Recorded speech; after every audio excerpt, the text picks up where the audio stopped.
Yes. Get ready to take control of your own financial destiny. It's time to build your dream business. Welcome to The Empowered Entrepreneur. This just got exciting. With your host, Spider Graham. Your education starts now.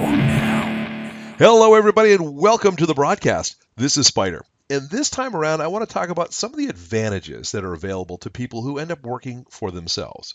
Now, there's a lot of illusions that if you work for yourself, that somehow you have all this magical free time. And I think anybody who has seriously worked for themselves for any period of time is going to say, what? More free time? The reality is, at least in my case, in all the different companies that I've worked and built, there's an awful lot of work that has to get done, and if you don't do it, it doesn't get done. So this free time idea, it's a nice thing to have, but it's really hard to come by.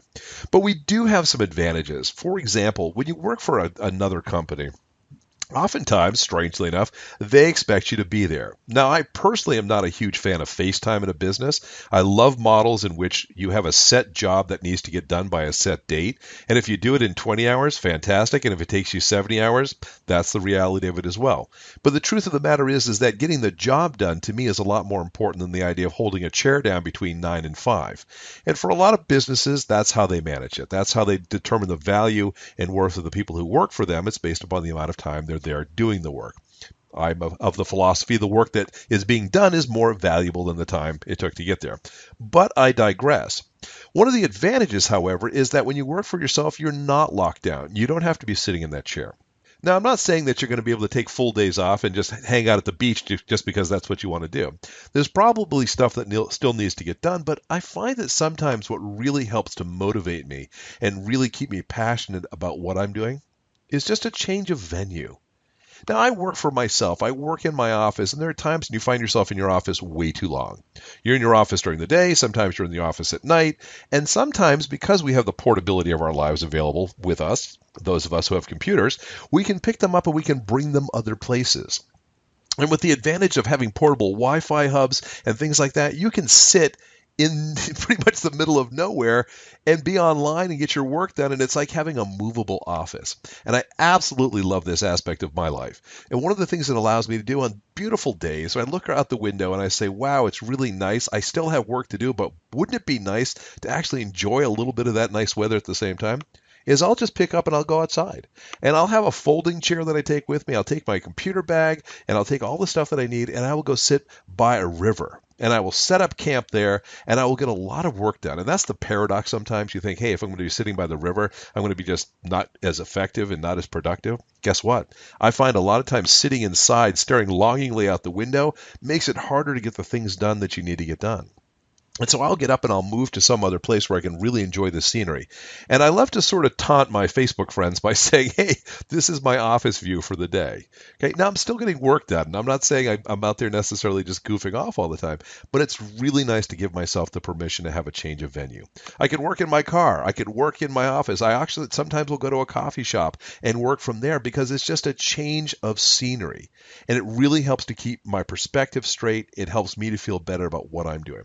So I encourage you, if you have the flexibility in your life, if you have the ability to say, hey, I need to write something today, or I need to produce something, or I need to make some notes or do something that can take me out of the office, is to take your computer with you. Or heck, leave your computer at the office, take a legal pad and some sharpened pencils with you, and then use that to get your thoughts out on a paper. Sit by the riverside, sit in the woods, sit at the beach, sit someplace other than your office and get the work done there. You're going to find that you can enjoy the day immensely. You feel like you almost get a day off, even though sometimes you get more work done than you would have had you stayed in the office. Okay, so that's one of the huge benefits of working for yourself.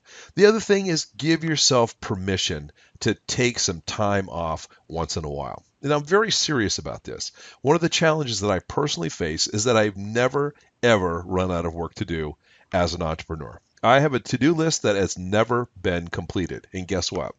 It's probably going to be true tomorrow. And unless I have an absolute deadline that I've promised a customer that they will have some stuff by a certain time and date, I have some flexibility. I also know that I have the tendency to work many hours. I will work during the days, I will work during the evenings, and I often work during the weekends as well. So the challenge that you run into is you say, okay, well, it's Tuesday at noon and I want to go out and do something.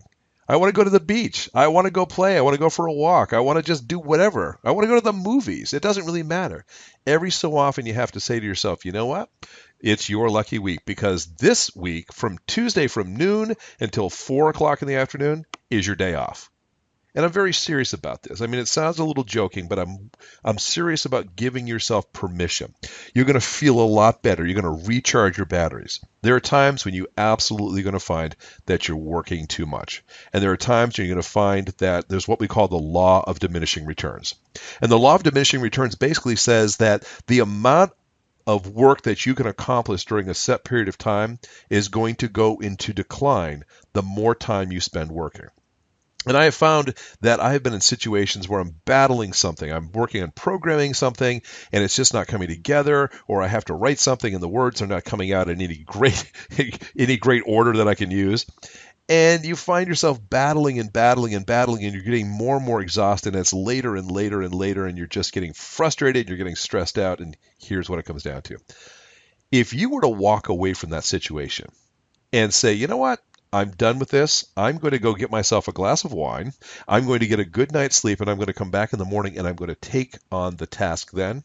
In so many cases, you're going to find that what's going to take you 3 hours to accomplish this evening, you can get done in about 20 minutes tomorrow with a fresh mind. So the law of diminishing returns is really nature's way of telling you to go home. It's nature's way to say it's time for a break. Or, hey, it's Tuesday afternoon. It's your day off. Go to the movies, go for a walk, do whatever you want, and don't feel guilty. So give yourself permission to have a change of pace. Give yourself permission to have a change of scenery. Go out there and keep it fresh. If you keep plugging away, yes, you can get things done, but you're going to find yourself getting burned out. You don't have to sit in one spot. You don't have to sit there and do the same thing day in and day out. Working for yourself is supposed to be rewarding, and most of the time, if you do it right, it's a lot of fun. So the bottom line is, take advantage of the fact that as an entrepreneur and as somebody who works for themselves, you have advantages. You can take time off when you need to. You can change your point of view, change your scenery, and go work in places that are not necessarily your office when you need to. It's something I strongly encourage you to do from time to time. I think you're going to find yourself happier and more productive in the long run. Anyway, that's all I have for this broadcast. As always, thank you so much for your time and attention. And feel free to please join us online at spidergram.com. We're talking about digital media. We're talking about how small businesses and how advertisers can use these different channels and technologies to do a better job communicating. And we'd love to have your voice as part of the conversation. It's always exciting. It's always interesting. And it's always changing. Anyway, have a fantastic week. This is Spidergram, and I'll talk to you really soon. For more free resources and advice for entrepreneurs, visit spidergram.com and become a subscriber today.